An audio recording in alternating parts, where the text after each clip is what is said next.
Welcome to the 100 Pounder meeting. Today is Wednesday, the 21st of August, 2024. Our speaker today is Jeff S., who first came to OA in 1990 from the great state of New Jersey, from which he hails. And it's my privilege to turn the floor over to you. Go ahead, Jeff. Thank you very much. Hi, my name is Jeff. I'm a compulsive overeater. I am from the great state of New Jersey. It's called the Garden State. If you go down the turnpike, you'd never know that. But it is a good place. I've grown up here. I've been in program since 1990. That's my math is 34 years. I have been abstinent for about 10 years. It's imperfect abstinence, but it's the best abstinence that I've had since I've been in program. I have lost 105 pounds. I'm maintaining that weight loss. And I'm also a relapse survivor. I've had relapse a number of times. Thank God it's been years, but I would frequently go into relapse, and that's a part of my story. And when I say that word survivor, it always make me think of those reality shows. You know, you're a survivor on the island. You got to, don't get kicked off the island. I've never been kicked off the OA island. I've never left the OA island. I've stayed on the OA island, even in bad times. And that's when you need it the most, I think. Let me tell you what I was like before program. Well, frankly, I was a little budding food addict. I was a compulsive eater from a very early age that I can remember. I'm going to screen share some photos as I go along, and you get an idea about what I look like. At the age, I wasn't really I wasn't an overweight kid in that, early on. I was a little pudgy, you can see, but this is like a picture of me when I was, I don't know, I suppose I was like 2 years old. And as a little kid, I can remember binge eating. I remember, as a 5-year-old, I would require my mother to just make me peanut butter and jelly sandwiches. That's all I wanted to eat, obviously on white bread. And she tried to get me to eat tuna fish sandwiches. And I, even as a little kid, I would just resist. I would not, I would not eat tuna fish sandwiches. And we had a lot of arguments about food, my mother and I, when I was younger. And frankly, I regret that. She was a good cook, actually. And so we would have these battles. I can remember as an 8-year-old eating more slices of pizza than my father, probably both my father and my siblings. And I would eat it fast. And, I look back, I would eat my slices very quickly and basically get sick. I'd eat so much that I'd be sick. And, as a kid, I liked the starchy, sugary cereals. I ate a lot of those cereals. Many of you may remember there were cereals like Sugar Frosted Flakes. To me, they were great. Cocoa Puffs. I was crazy for Cocoa Puffs. I love Cocoa Puffs because they had a lot of sugar in them and they were crunchy. I think I do have a crunch addiction too. And so as at a very early age, I, was essentially addicted. I became addicted to sugar and refined flour and starchy foods, and probably high salt and fatty foods. And I'm a compulsive overthinker. I'm a compulsive overanalyzer. And I have analyzed to death, particularly in the early years of this program, why I was a food addict and compulsive overeater. And it really doesn't make any sense to do that anymore. I don't do that. I just know that that's the way I am. I'm a compulsive overeater. and I've accepted it. I mean, that's the first step, right? Accepting that you have this problem with food, and you can't control your eating. And I always say this as an overarching philosophy about program to me, that as a youngster, I used food to cope. Although my mother was a good cook, she had mental health problems. And so, she could really get upset very easily. And so, and I would use food to, deal with it, and deal with her.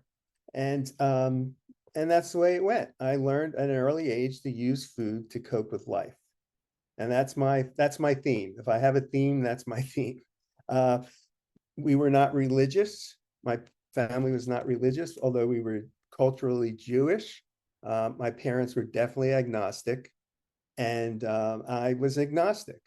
But I had a resentment early on. Even though they were not religious, they sent me to religious school, because basically they were codependent with their family members, their parents, and it was expected that the kids go to religious school. So we didn't really practice the religion, but that was my upbringing. And we would do the tools. I like the religious food that we would eat on holidays. But I was like the worst Hebrew school student you can imagine. I didn't bring my books. I didn't bring, you have to wear yarmulkes. I just wasn't interested. I did have some learning issues, but the real reason was I didn't want to be going somewhere after school, and to another kind of school. And I remember just before I was bar mitzvah, the rabbi brought me in his office and he said, "I don't know how you're going to do this, do your bar mitzvah. You basically said you're like the worst student in this school." And it's like, "Oh, thank you very much." But I did it. But there was no God talk in my household. We did not talk about religious things. I say this kiddingly, and sometimes I think it's in bad taste to say this. Possibly the only time I ever heard my parents mentioning God was if I went past their bedroom late at night and I heard an "Oh God." But I don't think that was religious stuff going on. They were not praying when that was going on. From an early age, I started to diet. Why? Well, as a teenager, I wanted to, have a girlfriend. And, but I was really too shy, had no confidence, very low self-esteem, which goes along with being a compulsive overeater to a large extent. My body image was not what I wanted it to be. And so, it never happened until much later. And I would eat so much that I'd have to force myself to throw up just to feel better. And I'm not a bulimic. I just had to do that. I knew how to make myself throw up so that I could feel better. And I tried all kinds of strange diets as a teenager to lose weight. I did like a hot dog a meal diet for a month. Every day I had 3 hot dogs, nothing in between. And then it was followed by, then I gained the weight back, and it was followed by a yogurt a meal diet. And, just 3 yogurts a day, nothing in between. And lost a lot of weight each time, but I would always gain it back. I tried appetite suppressants. There was a strange product that, at least the name of it was strange back in the 70s. I guess before, the AIDS crisis. But the product was called AIDS. And they were like these little chocolate candy things that if you drank them with warm liquid, it would make you feel bloated. Unfortunately, they had a chocolate coating on them, so I bought a box, and they weren't cheap. And I ate the whole box in about 8 minutes. And it didn't do anything to me. Um, so, I kept trying to lose weight. I went back and forth losing weight. And every time I would lose the weight, because I obviously was not in recovery, the mental obsession for the food would come back. And that mental obsession, I didn't realize that was what it was. The big book talks about the mental obsession being a key factor in our addiction. And that's what I would get that mental obsession, and there was nothing I could do to stop it. And I would go eat all the foods that were triggers. I came into program OA in 1990. I first came to a program a few months earlier for codependency, and I went to that program for a number of years. But I came into OA because clearly my life was unmanageable. I had recently been divorced. I had two young children that I had to leave I left the household, and I was not seeing them on a daily basis, and that of course made me feel very sad. My finances were in really bad shape, and my relationships were an issue. And this program to me is really about relationships. Whenever I work the steps and I worked the program, I would have better relationships. And I can explain that a little bit more later. So I was at a bottom in 1990. My life was unmanageable, and I was binging. I lived about a half a block from a little strip mall that had a 7-Eleven, it had a little pizza place, it had a Chinese restaurant. I mean, it was like the perfect strip mall for a food addict. And I went there every night. I generally binged more at night, when I was alone. Irritable, restless, and discontented while I was alone. And again, I used food as a mood change and to cope. And again, I relied on my thinking power. I was trained as a lawyer, so I had good analytical skills, and I would analyze everything to death, including my life. And so I could never let anything go, which is a key concept in program to me. And so everything was analyzed, and I was agnostic, and my God was the God of reason. And my higher power was essentially, I will say this, my higher power back then, 34 years ago, was named Jeff. I was a higher power. I could control everything. I had faith in everything, including, basically my faith was in myself. And so my life was unmanageable. I had, that was not working, having faith in a higher power that was named Jeff. And so I had to find a solution, and I was open to trying OA. I never did the commercial weight loss programs. I always did my own diets. But when I came into OA, it made me a little nervous. It seemed like a little bit of a cult. And essentially, I did develop the feeling of the love that you get from the rooms and the people and the camaraderie. And I did have a sense that would really help me, that I would really be able to work this program and be in control of my eating. And I became spiritually curious. So the love of the group helped me to love myself. There's a saying, I use the sayings a lot. I make craft items. I'll tell you about that at the end. And I put recovery craft items only, and I give them away for free. But I put the sayings on these items, little God boxes and so forth. And one of the sayings that I always loved, and I put it on a number of things, is we will love you while you learn to love yourself. And that summarizes what you get out of the program. You get love. And when I came in, there was no religious sales pitch. I realized this was not a cult. And there were differing views on spirituality. When I first read the chapters of the Agnostics in the big book, I had no idea what they were talking about. I mean, it was interesting, but I really wasn't following it.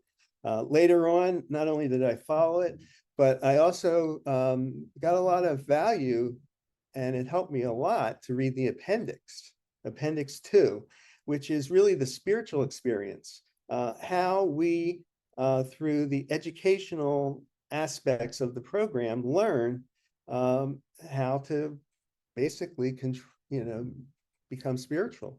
And the big book talks about people having an aha moment. Bill had an aha moment, but that appendix, which was later, obviously it's an appendix, that's why it was added later on, essentially talks about how most people don't have a lightning strike moment. I got recovery through just the educational variety, working the program, being in meetings, using in our program the tools. And so that's what helped me the most. When I first came in, I lost 60 pounds real quickly, had a life change, got remarried, and 3 years later, I was in relapse. And it's not a dirty word, relapse. There are a lot of reasons, I think, why I went into relapse and why people go into relapse. One in particular is you can become complacent. I became complacent. I also was a little arrogant. I had lost a lot of weight initially, had been in for a few years, and I thought, well, I got this. I didn't have this. And also life priorities take over. Things, things, you let program become secondary, which I did do. I always kept going to meetings. I never stopped going to meetings, but I didn't really work the steps at a certain point. Also, probably, this is a major factor for me, a lack of willingness, being unmotivated. Laziness is what I would call it. It's very easy to get lazy once you've been working the program for a number of years, and complacent, and that's a problem. I refer to laziness as a resistance to effort. Like, I don't want to make the effort, and I had to fight that. Sometimes I still have to fight that. But when I went into relapse, I was not using the steps with the cope with my life, and basically I went in and out of relapse for years. It was a very tough time. I went to rehab that really didn't do much for me. My health problems started to develop.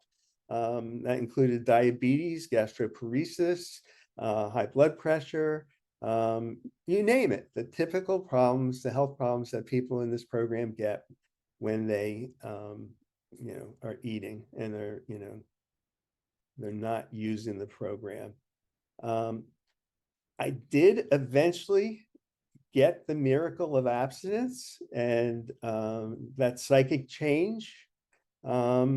I can't explain why it happened. I'd gone to a couple of big book weekends, and finally one of them hit home, and I realized what I wasn't doing.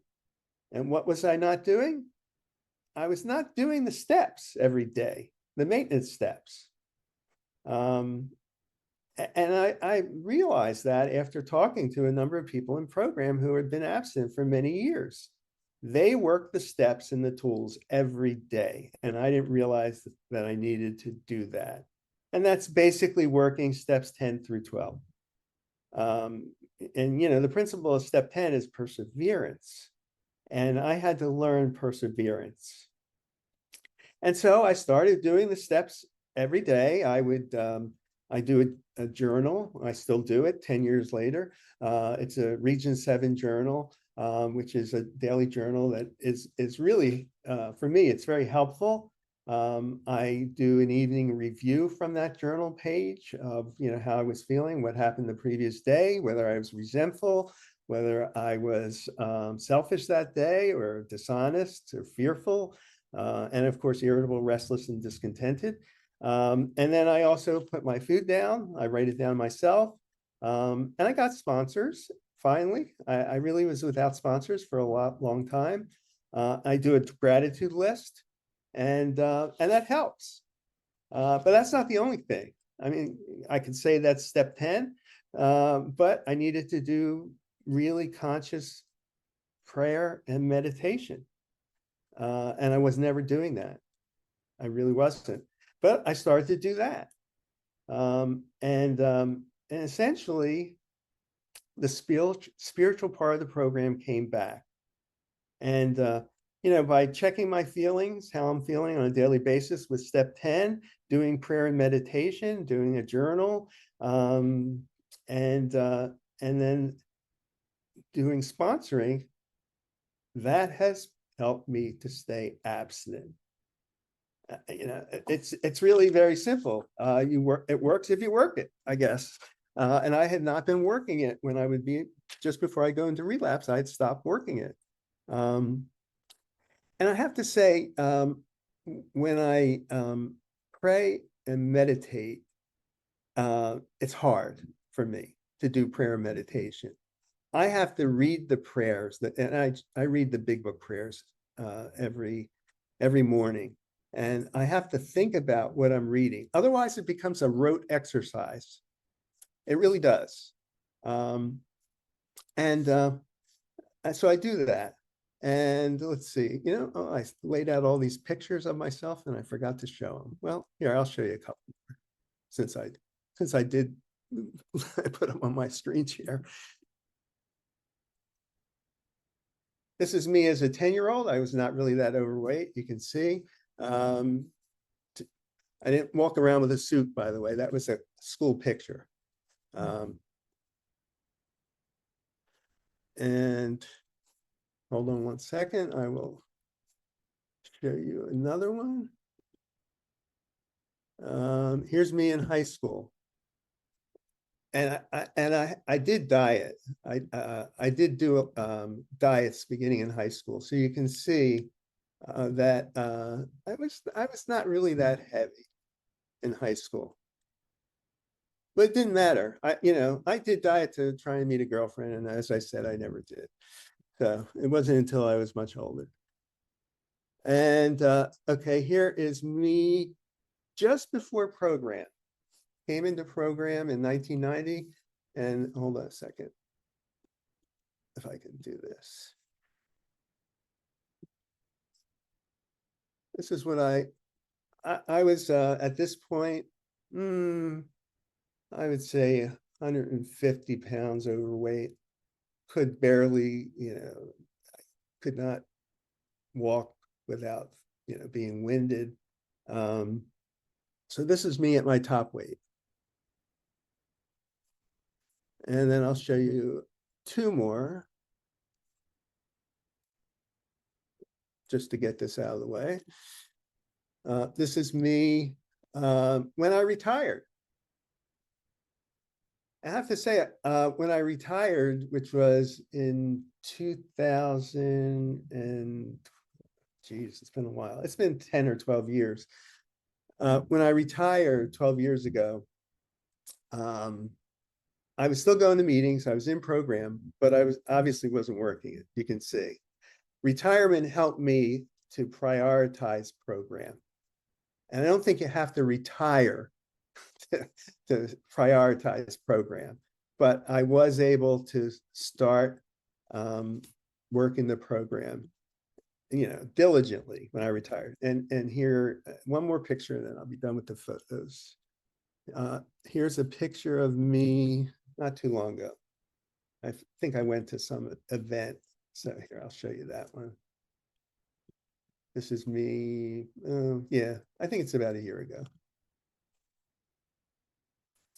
And I do look happy, joyous, and free, don't you think? Or at least appears that way. So those are my pictures. And so the last thing I'm going to say is, I don't even know how much time do I have left? I forget who was timing me. About 6 minutes yet. Oh, 6 minutes. Okay. Thank you very much. I appreciate that. I think carrying the message is really the thing that's helped me the most, AKA sponsoring. I do service. I've had different service positions in my inner group. I was the chair, I was, the PIPO person, outreach, and I'm now the 12-step within chair. And that's great. And that helps me stay abstinent, and it provides accountability, because I don't want to like lose my abstinence and have to face, the people that I'm helping and the committees I'm on. But that's not the key thing. But the crucial part of the program for me has been sponsoring people. It's a AA saying, in order to keep it, you have to give it away. And I never really understood how that would help me. But, and I'm a compulsive analyzer, and I've thought about that quite a bit, but it makes no difference to think about it. There are all kinds of reasons I know why sponsoring has helped me. And essentially that's fine. It's good to know them. It's motivating, but you just have to do it. And so it does make me feel useful when I sponsor other men. It certainly builds my self-esteem. It makes me more committed to staying abstinent. And I just believe my higher power wants me to carry the message through sponsoring. And so I do sponsoring. I have 6 or 7 sponsors, sponsees, I should say. I have my own sponsor. A fellow, we kind of co-sponsor each other. We've been around a long time. And so I have all these people I sponsor, and that works. We go through the big book. When you sponsor somebody, you go through the literature together and we discuss it together. And for me, sponsoring has reinforced the message and my program and the commitment. And so I've been doing that for many years. And that to me is one of the keys to staying abstinent, helping somebody else. And I always say to, newcomers and people I sponsor, you know what, if you don't feel able to sponsor at this point, and certainly a newcomer can't, at least make the darn phone calls. If you see somebody in the meeting or you listen to somebody in a meeting that is struggling, if you call that person, that's just as good as sponsoring, even just to say hello and talk to them. And so I have a phone list that I call. I try and make the phone calls independently of my sponsees. And that's really helpful. It makes me feel good about being in program. And the very last thing I'll mention is this, and this might sound a little strange, but as someone who's retired, as part of my hobby, I do spend a number of hours every day making recovery crafts. And basically, I use the slogans and create collages. I'll just show you a couple of them real quick. They're program related, obviously, and I enjoy doing that.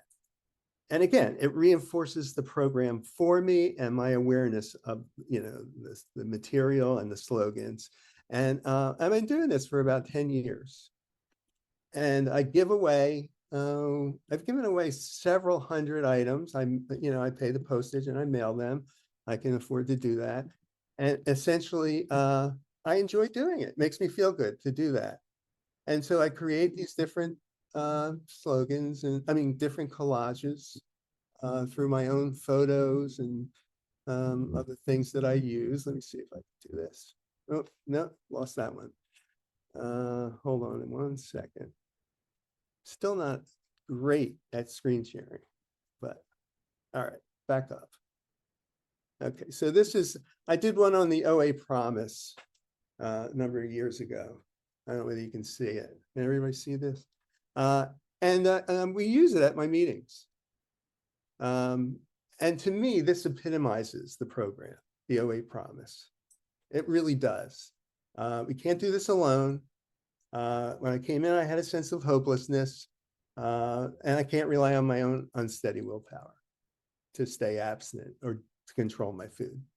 And then it is through the love and understanding of the people in the rooms and the program that I've been able to, have abstinence which would be beyond my wildest dreams because I never thought I could stay abstinent.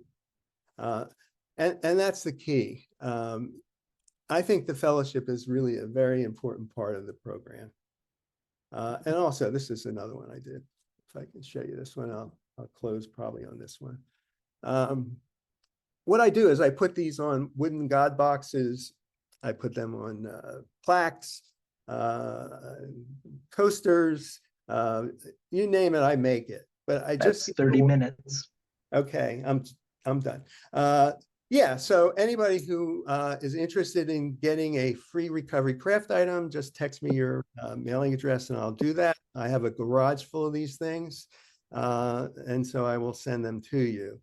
And as a friend of mine often says, well, that's my story and I'm sticking to it. So thanks for letting me share and do this service. I appreciate it.